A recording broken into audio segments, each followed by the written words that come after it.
ولی او کامران دوه ویډیو گیمونه لري. هغوی غواړي چې پوره 45 دقیقې په دواړو لوبو باندې تېرې کړي.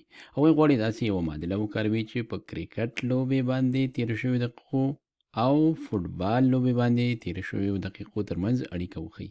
آیا پورتنۍ اړیکه د یوې خطي معادلې په مرسته ښودل کیدی شي؟ نو راځو موږ دا ګورو. نو راځو موږ د دواړو لوبو لپاره چې کومې دقیقې د هغوی دپاره یو متحول ټاکو. نو راځو داسې وایو چې په کرکټ لوبې باندې تېرو شویو دقیقو دپاره موږ متحول ټاکو ایکس. ایکس څه شی دی؟ موږ وایو چې په کرکټ باندې تېرې شوي دقیقې، دا د کرکټ دقیقې شوي. او همدارنګه وای ته وایو هغه دقیقې چې په فوټبال باندې تېرې شوي دي. نو دلته وایو چې وای مساوي کیږي په فوټبال باندې تېرې شوي دقیقې.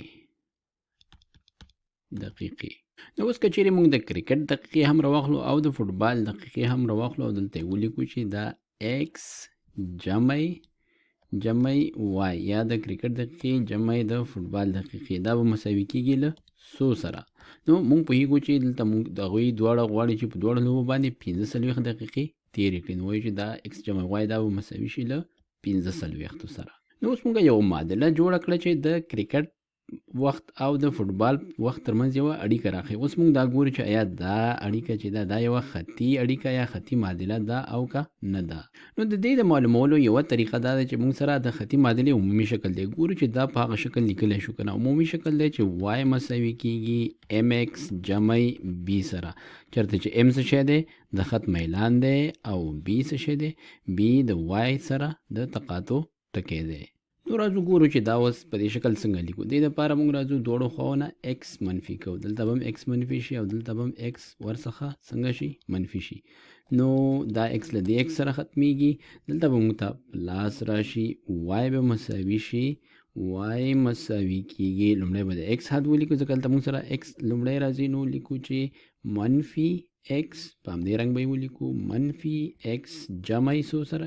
جمع 45 سره. دلته موږ یوازې د ایکس او 45 د دې ځایونه لږ څه بدل کړه. اوس تاسو ښایي ووایي چې دلته اوس ام پکې څو دی؟ ځکه موږ خو بي خو موږ وایو چې 45 دی، پکې ام پکې نه معلومیږي. نو موږ وایو چې ام دلته شته دی، دغه منفي یو دلته موږ لیکلی شو، منفي یو ایکس خپله بیرته منفي ایکس سره مساوي دی. نو موږ ولیدل چې دا بالکل یوه خطي معادله ده او دا موږ په دې شکل باندې ولیکلی شو. نو ځواب دا دی چې پورتنۍ اړیکه یوه خطي معادلې په مرسته ښودل کیدی شي. ځواب څه شی دی؟ ځواب دی هو.